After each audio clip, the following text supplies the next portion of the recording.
Yes guys, we are of course back with another video. So it seems that quite a few of you quite enjoyed the first Faces of Gore review that I did about 2 weeks ago. So I thought, why not cover the second one?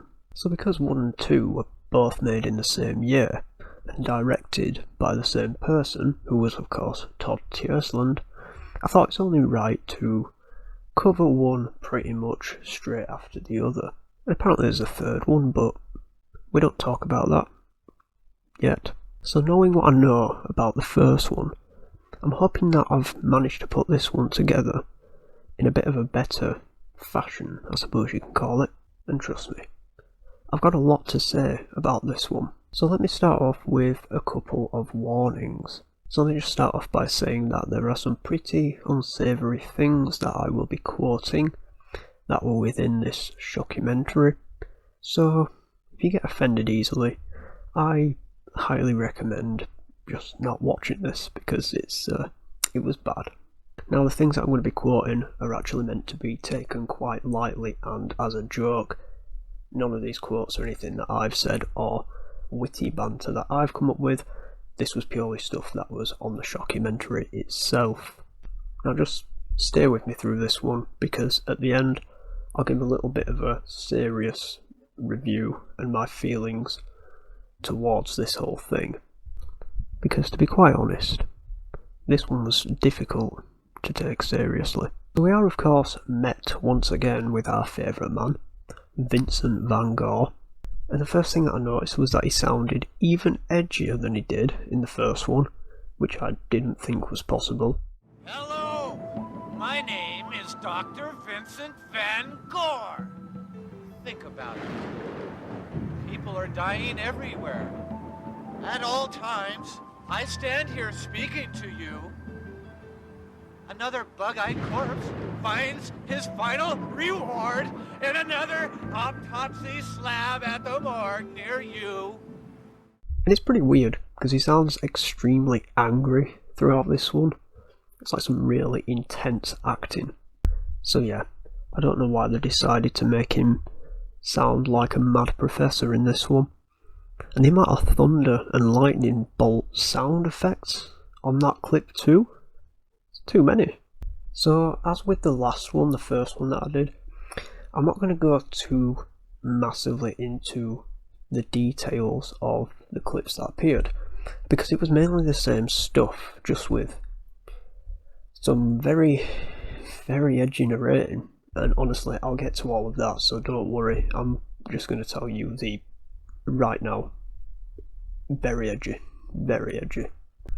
So we're basically thrown into Vincent Van Gogh's office for this one, and I'm not exactly sure why. Maybe he got thrown out of the graveyard for being just a little bit too creepy. And I did actually prefer the graveyard scenes from the first one because he wasn't constantly shouting at you. Come, let us watch the end of life and the beginning of death.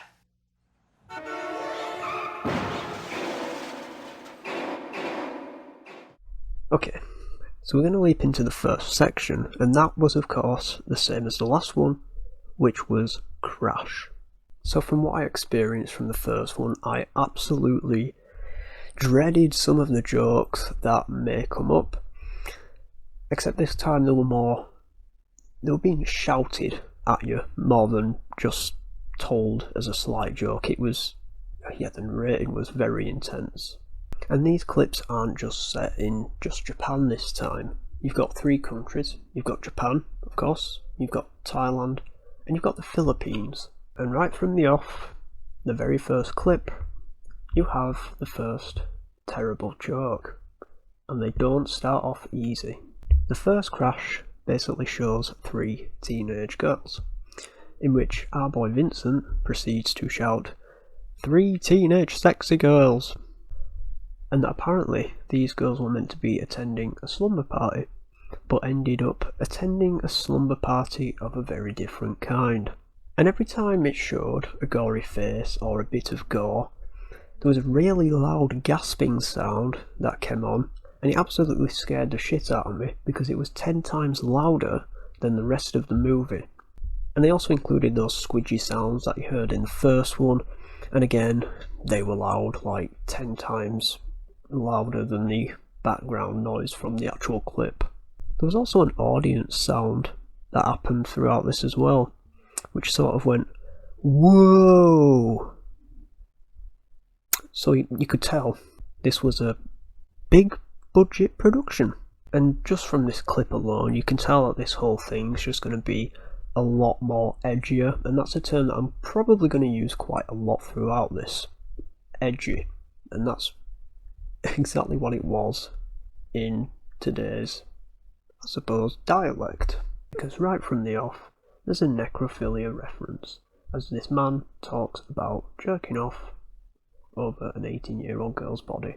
And there's another couple of sound effects added onto it, which includes a burp, and also this water sound effect that you hear on SpongeBob. If you've ever seen SpongeBob, then you know that when the bubbles are coming up, to switch, this is a really weird reference, I do apologise, but when the bubbles come up to switch screens, there's sort of a water bubble sound going on, and that's what happens on this clip too. It basically shows a guy being pulled out of a harbour after crashing his car into the water.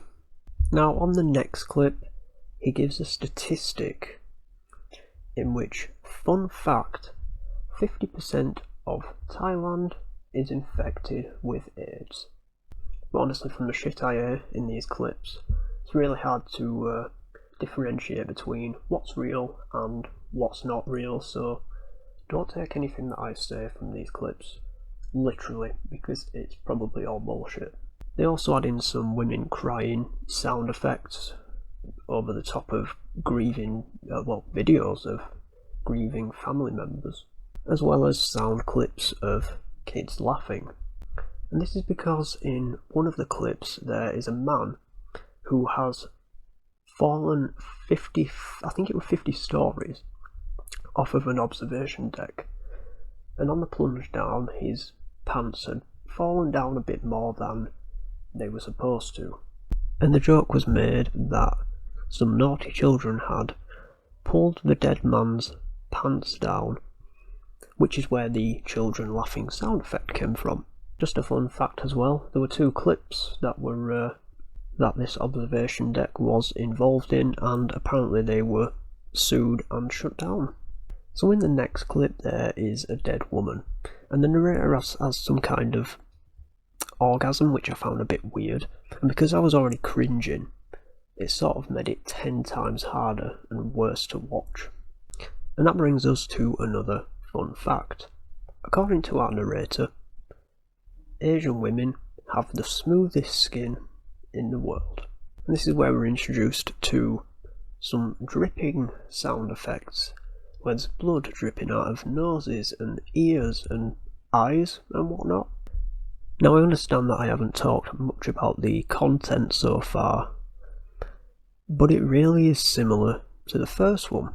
It is again mainly just crime scenes, until we got 25 minutes in. This was a short clip of a giant wheel being rolled off of a man's crushed face, followed by another clip where there were 2 wheels just mashed into another man's face. And it was actually on this clip where he did a joke, which I suppose I'll say, it was a 3-in-1, 3 offensive things all rolled into one joke. He basically says that the man's corpse was hidden from plain sight, so that it couldn't be defiled by AIDS-infected homosexuals. And they also included this feature where it was sort of an instant replay. So they basically showed a slowed down version of this giant wheel being rolled off of the man's face, because we needed to see it again. So we got half an hour in, and it got to a point where I couldn't understand what the hell the narrator was trying to say. It was so over the top and shouty that you could hear the microphone sort of vibrating, and it was really hard to hear exactly what he was trying to tell us about the clip. So I don't know if I'll be showing an entry clip to this next section, because There's this gory looking human brain that our boy Vincent Van Gogh brings into his office and sets it on a table, and YouTube might not like that. Unless I blur it out. Suicide is an all too common way out for those seeking release from the day-to-day hell of their daily lives in today's fast-paced society. Those who embrace death like a lover leave themselves open to the question, why? There are many answers, but the real question we are concerned with is how?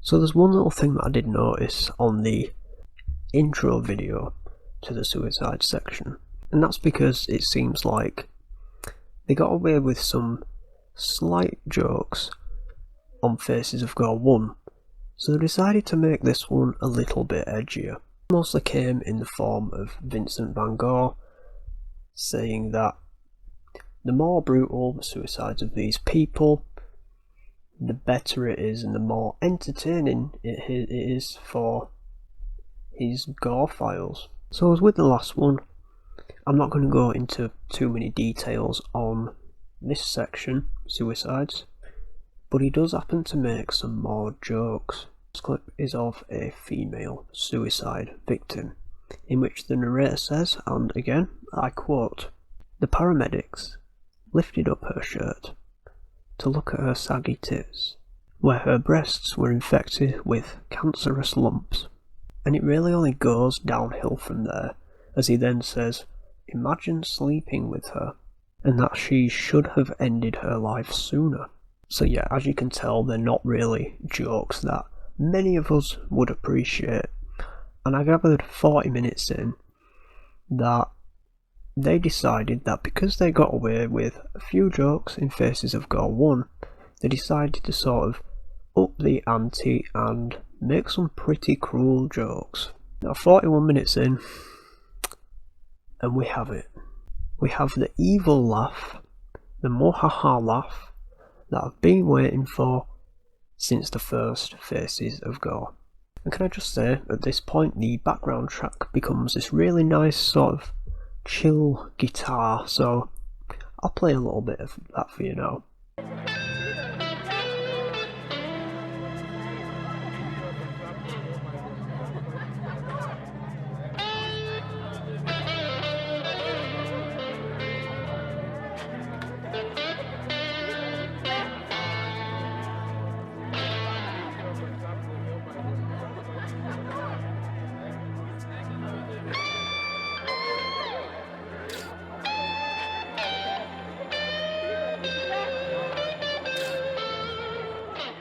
So the suicide section luckily wasn't long at all, thankfully. And Vincent Van Gogh then tells us that we're about to meet a man who has looked death straight in the eyes. Now this is quite an interesting one, as it doesn't actually fall into any of the categories that are first shown. It is in fact a machine accident, a clip of a man who has been tangled up in a machine and is still alive. Now, as somebody who actually works close to printing presses myself, this was actually a pretty scary clip to see. So basically this whole guy's arm was stuck inside a machine. And just to make this clip even better, he had many stock male screams put over the top of this, even though the man was completely calm throughout the whole ordeal. You had some loud stock male screams. So they basically managed to lift the metal bars that his arm was stuck in, and his arm came out. It was just completely crushed. But it is a genuine warning as to what can happen if you don't safeguard your machine and your property correctly. Perhaps one of the most horrible ways to die is by the act of murder. Many people fear death at the hands of a stranger, but let me assure you, that nameless crackhead on the corner with the pierced tongue and the tribal tattoos is far less likely to do you in than someone you already know.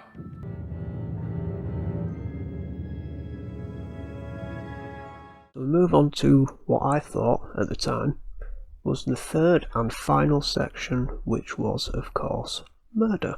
And let me just warn you that there is a really, really heavy schoolboy joke coming up. A very, let's say it again, edgy one. Now, of course, these murders weren't actually shown.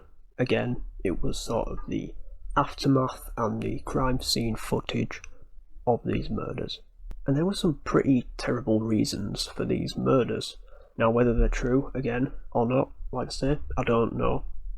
I don't trust this shockumentary anymore, so bear with me.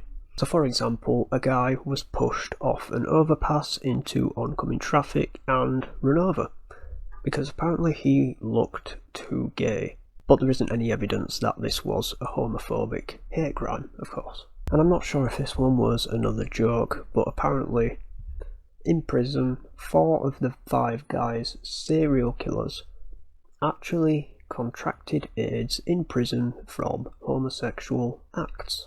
The guy was apparently, and again, I quote, raped in the arse by his 4 friends and given AIDS.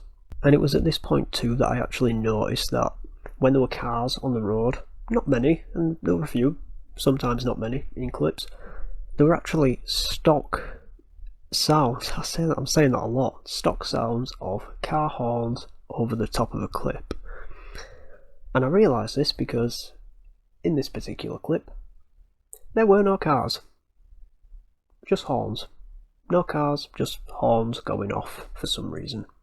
And that's how I noticed. It gets interesting after this because the narrator starts referring to a man known as Machete Joe, which isn't actually a real person after researching it. It's actually a movie that came out 11 years after Faces of Gore 2 in 2010 about a machete-wielding maniac, so sounds pretty cool. I might cover it at some point. So in this series of clips, there are actually a couple of clips which I already have seen before.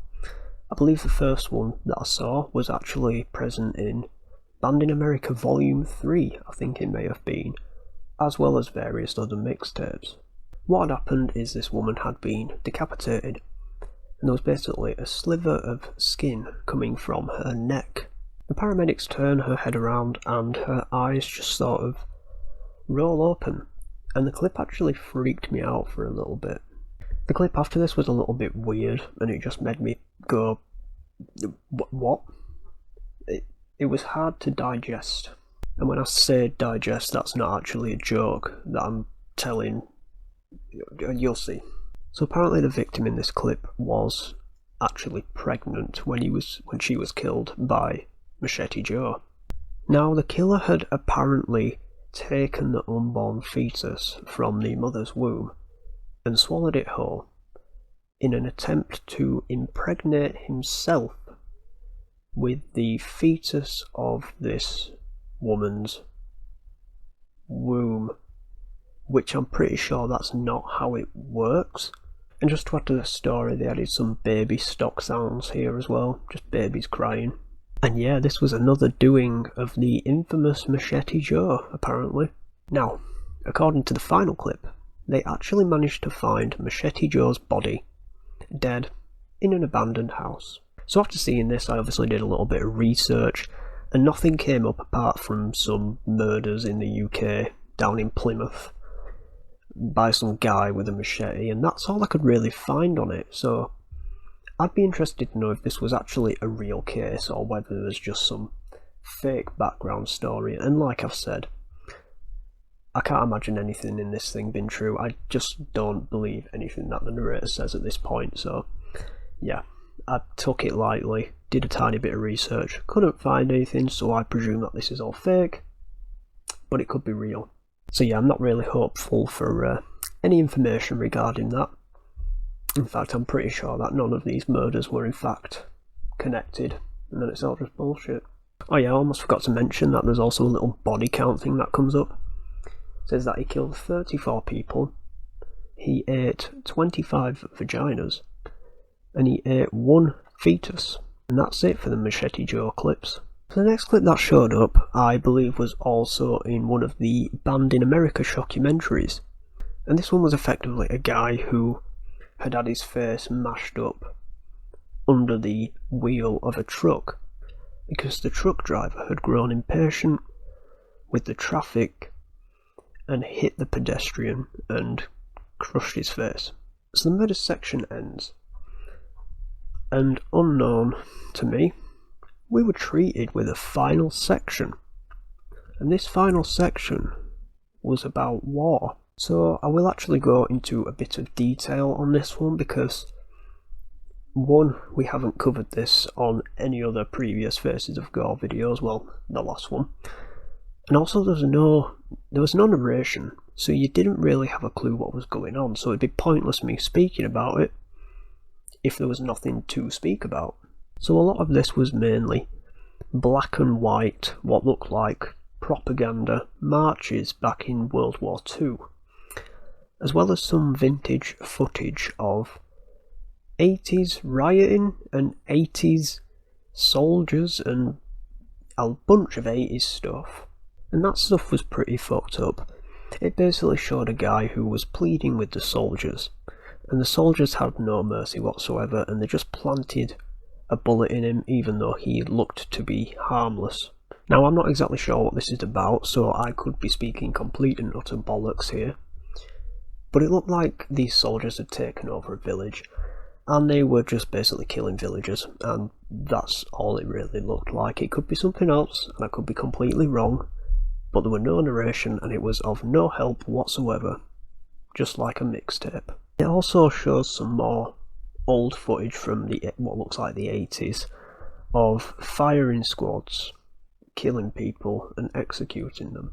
And there's also a few bombing aftermaths, and obviously there's no narrative, so you don't even know what bombing it was or where it was situated. And all of these things weren't just situated in Japan, Philippines or Thailand, they were situated all around the world. We also get a clip which is titled Bosnian Death Camps. This looks exactly like a 1940s concentration camp.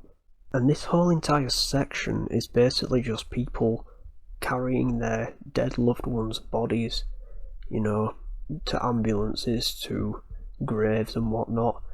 And again, we're not given any context towards it, so it's kind of hard to understand what's going on.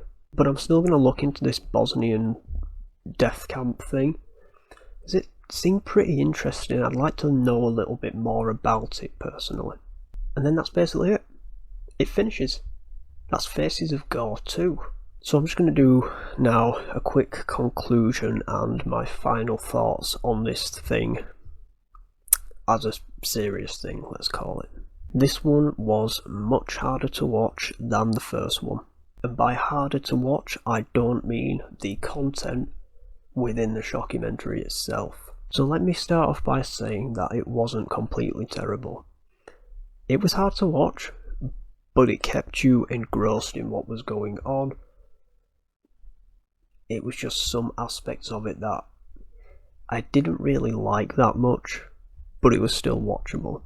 And one of the reasons that I actually preferred the first one to the second one is that in the second one the narration was very off-putting. And I completely understand that this thing was done just for entertainment value. I mean, our boy Dr. Vincent Van Gogh even says that himself at the start. It really seemed that because they'd got away with so much in the first one, they decided to sort of add a few more edgy jokes, or up the tempo a little bit, or even make it a little bit more dramatic. Now, if they'd have kept narrating at the same pace and style that they narrated in the first one, I probably would have appreciated this one a little bit more, even with the horrible jokes.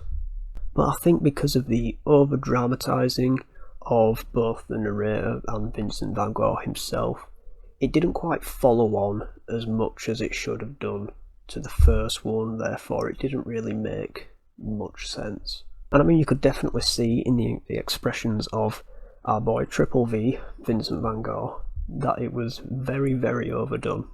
Now props to them, if it was meant to be done like that, it was a bloody good job. But I think when dealing with clips of this nature and all that kind of stuff, it just works to be a little bit more serious about them. I don't mean to be a grump or a party pooper, but that's just me. That's how I feel about the whole situation, on especially these kinds of things. And also, let's not forget that this was done in the late 90s, so what people probably wouldn't brush off as, you know, just a joke today, they might have done that in the late 90s. I don't know. I was like 3 when this thing came out, so I've got no idea. So yeah, they might have just brushed it off as some kind of dark, humoured production that had come into the light at the time. And it's something that we now call edgy, I suppose. You know, pretending you don't care about a situation and making a joke out of it. But yeah, overall, go give it a watch. If you're not face palming out of your seat by the time you finish watching it, I'd be very disappointed. But yeah, give it a watch. Just give it a watch. You need to, if you do like shockumentaries of that type, 100% give it a watch. Let me know what you think. Now, I've been told there is actually a third one to this, which I've mentioned slightly at the start of this, so I might look into that. But I also need to finish Banned in America, which I started about 6 months ago and never got round to finishing. I think I did 4 of those out of the 6 that there is, so we might get back round to them at some point. And I may even redo a couple of them, because if I remember rightly, I was just watching them and relaying to you guys exactly what was happening with no context really, so yeah. I may redo them. I may do the other 2. Who knows? But that's me done for today, guys. This has been Faces of Gore 2, the review. Vincent Van Gogh, of course. We couldn't do it without him. Thanks for watching, guys. If you want, like, subscribe. Maybe click that little bell next to the subscribe button. You get my latest updates. Pretty cool. Stay safe, guys, and I'll see you in the next video. Bye.